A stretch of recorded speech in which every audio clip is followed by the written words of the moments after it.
Hello guys, welcome to our channel. This is Teja. ప్రస్తుతం మనతో పాటు సీనియర్ జర్నలిస్ట్ జగదేవ్ గారు. నమస్తే సార్. కళ్యాణ్ రామ్ గారు రీసెంట్గా ఒక ఇంటర్వ్యూ ఇచ్చారు ఆయన మూవీ ప్రమోషన్స్ భాగంలో. అయితే యాంకర్ ఒక క్వశ్చన్ అడిగారు ఆయన్ని. సార్, ఈసారి ఆంధ్రప్రదేశ్ ఎలక్షన్స్ దగ్గరలో ఉన్నాయి, టీడీపీ పార్టీ తరపున మీరు మళ్ళీ ప్రచారం చేస్తున్నారా, సపోర్ట్ చేస్తున్నారంటే ఆయన తమ్ముడితో అంటే జూనియర్ ఎన్టీఆర్ గారితో కలిసి డిస్కస్ చేసి నిర్ణయం తీసుకుంటామని చెప్పేసి ఆయన అతనికి అడిగిన ప్రశ్నకి బదులుగా సమాధానం ఇచ్చారు. సో దాని గురించి మీరు ఏం చెప్తారు? అంటే మొత్తం అది విన్న తర్వాత అది వైరల్ అయిపోయింది. టీడీపీ కార్యకర్తల్లోని టీడీపీ శ్రేణుల్లో కూడా దుమారం రేపుతుంది. సో దాని గురించి మీ అభిప్రాయం ఏంటి? అంటే దుమారం రేపుతుందని అంటే సోషల్ మీడియా వేదికగా దుమారం రేపుతుందా, నిజంగా కార్యకర్తలు దుమారం రేపుతున్నారా? రేపుతున్నారు. లేదండి, ఎందుకంటే ఇక్కడ క్లారిటీ ఉండాలి. వాస్తవానికి 2008లో పీఆర్పీ ఆవిర్భవించింది. 2009లో ఆల్మోస్ట్ ఆల్ టీడీపీ వచ్చేసి రావాలి. బట్ పీఆర్పీ వల్ల ఓటు చీలిపోయి టీడీపీకి నష్టం జరిగింది. అప్పుడు గవర్నమెంట్ ఫామ్ చేయలేదు. తర్వాత చాలా పెద్ద ఇష్యూస్ అయ్యాయి. ఎంత ఇష్యూస్ అయ్యాయంటే రాజశేఖర రెడ్డి గారు రెండోసారి సీఎం అవ్వడం, దురదృష్టవశాత్తు ఆయన చనిపోవడం, తర్వాత రోషయ్య గారు, తర్వాత కిరణ్ కుమార్ రెడ్డి గారు అవ్వడం, తెలంగాణ ఉద్యమం తారాస్థాయిగా లేవడం, రాష్ట్రం విడిపోవడం, చాలా ఇంకా చెప్పలేం, చాలా జరిగాయి. అయితే అంటే అది వేరే. అప్పుడు జూనియర్ ఎన్టీఆర్ గారు క్యాన్వాసింగ్కి వెళ్ళారు, చాలా బాగా తిరిగారు. ఒకప్పుడు తాతగారులాగా నేను కాకి బట్టలు వేసుకొని చేస్తానని చెప్పి ఎన్టీఆర్ గారు చేశారు. అయితే తర్వాత అప్పటికి హరికృష్ణ గారు కూడా ఉన్నారు. ఆ తర్వాత ఎలా జరిగిందంటే ఎన్టీఆర్ గారికి, ఈ జూనియర్ ఎన్టీఆర్ మన తారక్ గారికి చాలా భవిష్యత్తు ఉంది. ఇంకా వయసు చిన్నది, అప్పటికే స్టార్డమ్, మంచి హీరో, ఇప్పటికీ మంచి క్రేజీ ఉన్న, తెలుగులో ది బెస్ట్ క్రేజీ ఉన్న హీరోల్లో మంచి ఇమేజ్ ఉన్న హీరో ఆయన. డెఫినెట్గా నో డౌట్. నందమూరి ఫ్యామిలీ నుంచి కూడా ఒక బాలయ్య బాబు తర్వాత సూపర్ స్టార్డమ్ తీసుకొచ్చిన హీరో ఎన్టీఆర్, అంతే కదా నందమూరి ఫ్యామిలీకి.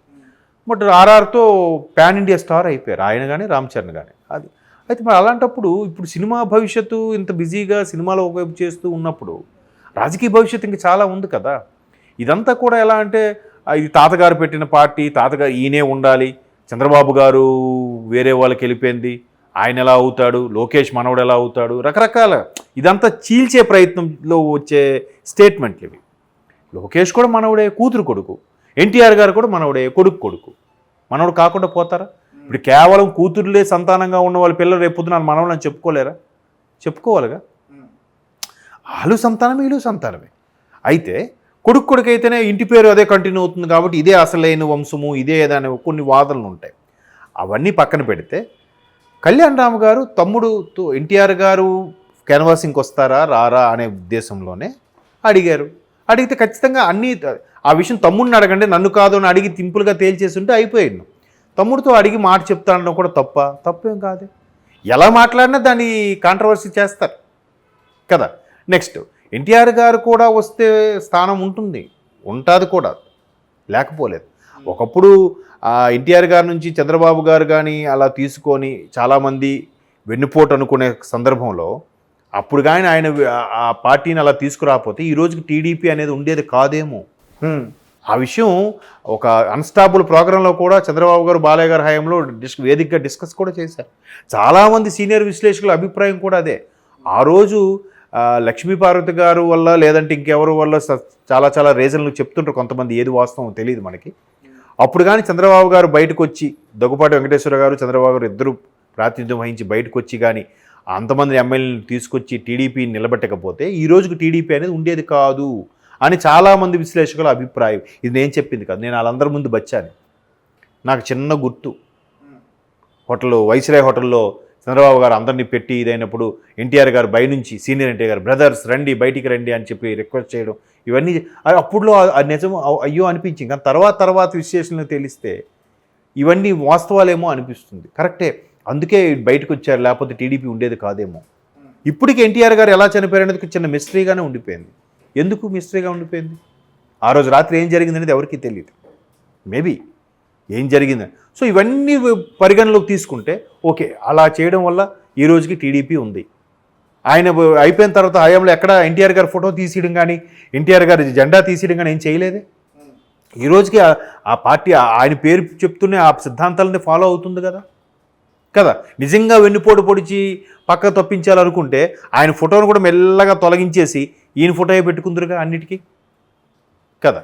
సో అలాగా హరికృష్ణ గారు హయాంలో ఉన్నప్పుడు ఎన్టీఆర్ గారు క్యాన్వాసింగ్ రావడం జరిగింది. అప్పుడు వేరు, ఇప్పుడు వేరు.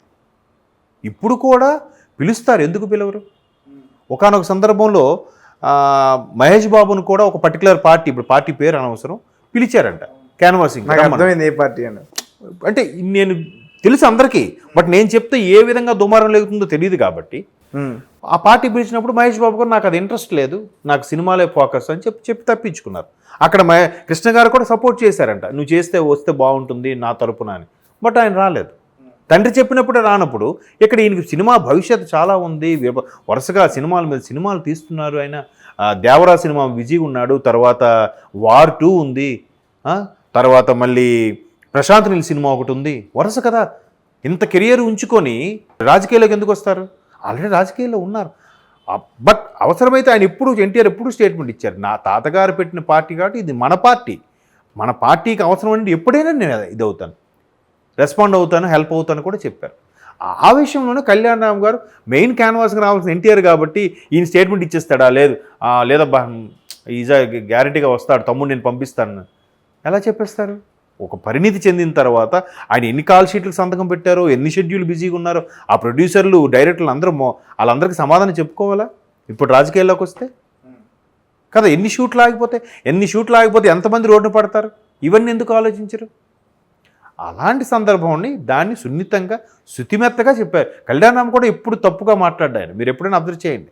ఎక్కడైనా మిస్బిహేవ్ చేసినట్టు కానీ, ఎక్కడైనా ఒక పబ్లోకి వెళ్ళి దొరికిపోయినట్టు కానీ, లేదా పలానా డ్రగ్స్ ఇష్యూస్లో ఉన్నాడని కానీ ఎక్కడా ఉండదే. మీరు అబ్జర్వ్ చేశారా? కళ్యాణ్ రామ్ కానీ ఎన్టీఆర్ గారు కానీ అట్లా ఉన్నతంగా అలా ఉన్నప్పుడు ఒక డెవిల్ సినిమాకి ఇచ్చిన ప్రమోషన్స్లో భాగంగా చెప్పిన ఆన్సర్ అది. ఈ నెల ఆయన అడిగితే మీరు వస్తారా అంటే ఒక పద్ధతి. తమ్ముడు గురించి ఈ నెల చెప్పేస్తాడు, స్టేట్మెంట్ ఎలా ఇచ్చేస్తాడు? పైగా ఒక స్థాయికి వచ్చిన తర్వాత తమ్ముడు ఈయనకన్నా సూపర్ స్టార్ అనే విషయం తెలుసు అందరికీ. ఆ కళ్యాణ్ రామ్ గారు చాలా సందర్భాలు చెప్పారు. ఒక్కొక్కసారి ఆడియో ఫంక్షన్ రానప్పుడు మీ డిసప్పాయింట్ నాకు అర్థమైంది, తమ్ముడు బిజీగా ఉండడం వల్ల రాలేకపోయారు, తమ్ముడు ఈసారి ఖచ్చితంగా వస్తాడని ప్రతిసారి చెప్తుంటాడు కళ్యాణ్. ఆడియో ఫంక్షన్స్కే రాలేనిది బిజీగా ఉన్నప్పుడు ఎన్నికల క్యాన్వాసింగ్ అంటే మాటలా? కంటిన్యూస్గా 2-3 నెలలు కొంటి మీద కునుకు లేకుండా తిరుగుతూనే ఉండాలి, క్యాన్వాసింగ్ చేస్తూనే ఉండాలి కదా. ఎంతమంది నష్టం అవుతుంది? అవన్నీ అడగకుండా ఈ నెల స్టేట్మెంట్ ఇచ్చేస్తాడు. ఆ సందర్భంలో కళ్యాణ్ రామ్ గారు అన్నారు కానీ దీనికి ఆయన పార్టీకి దూరంగా ఉన్నాడు, రావట్లేదు అనుకోవడానికి ఏం లేదు కదా. అంటే ఇవి ఊరికే అప్పుడు కొంతమంది కొడాల నాని లాంటి వాళ్ళు కూడా స్టేట్మెంట్లు ఇచ్చారు. కొడాల నాని లాంటి వారు కూడా ఎన్టీఆర్ బొమ్మని వైసీపీ జెండాల మీద వాడుకోవడం జరిగింది. ఆ మధ్యన న్యూస్లో కూడా వచ్చింది, వైసీపీ 2019 ఎలక్షన్స్ టైంలో. బట్ ఎన్టీఆర్ గారు ఎక్కడ కూడా స్పందించలేదు. ఆయన అంటే ఎన్టీఆర్ అక్కడ హీరో, ఒక హీరోగా అభిమానించే వ్యక్తిగా కొడాల నాని వేసుకున్నాడేమో, లేదా ముందు నుంచి పరిచయాలు, చిన్నప్పటి నుంచి పరిచయం కాబట్టి ఎన్టీఆర్ని బాగా ఎత్తుకొని తిప్పిన వ్యక్తి కాబట్టి కొడాల నాని వేసుకున్నారేమో. దాన్ని కూడా రాజకీయం పులుమాల్సిన అవసరం లేదు. ఇప్పుడు నేనున్నాను ఎన్టీఆర్ అభిమాని, నా బర్త్డేకి ఎన్టీఆర్ గారి ఫోటో కూడా పక్కన వేసుకుని నేను బర్త్డే విషెస్ పెట్టుకుంటాను. అంత మాత్రం నేను టీడీపీ వ్యక్తిని అని అర్థమా? ఎన్టీఆర్ గారు ఫోటో పెట్టుకున్నారు కాబట్టి వైసీపీకి నేను యాంటీ అని అర్థమా? కాదు కదా. దాన్ని ఎలాగైనా పుట్టించవచ్చు, ఎలాగైనా క్రియేట్ చేయొచ్చు. కార్యకర్తలు అన్నారో లేదంటే ప్రతిపక్షాలు ఏ విధంగా క్రియేట్ చేశారో ఎవరికి తెలుసు. సో అందుకు తమ్ముడి అభిప్రాయం తెలుసుకోవాలి కాబట్టి తమ్ముడిని అడిగి చెప్తాడంలో తప్పేమీ లేదు. ఆయన సూపర్ స్టారు, వరుస సినిమాలు ఉన్నాయి, ఫ్యామిలీతో గడపడానికి కూడా టైం ఉండదు వాళ్ళకి. పొద్దున్న 6 గంటలకు సెట్లో ఉండాలి. ఏ రాత్రి ఒక్కోసారి షార్ట్ సరిగ్గా రాకపోతే 10 అవుద్దో 12 అవుద్దో తెలియదు, ఇంకెప్పుడు వస్తారండి? అది కాకుండా ఆహార్యము, ఆరోగ్యం అన్నీ కాపాడుకోవాలి, శరీరం కాపాడుకోవాలి. హీరో అంటే ఆషామాషి వ్యక్తి కాదండి. ఇంక విలన్ కూడా ఎలాగైనా ఉండొచ్చు, హీరో మాత్రం ఒక క్వాలిటీ అలాగే ఉండాలి అంతే. కొన్ని మెజర్మెంట్స్ ఉంటాయి కదా. సో ఆ సందర్భంలో కళ్యాణ్ రామ్ చెప్పిన వ్యాఖ్యలు కాబట్టి దాన్ని దుమారం రేపాల్సిన అవసరం లేదని నా అభిప్రాయం. Okay sir, thank you so much.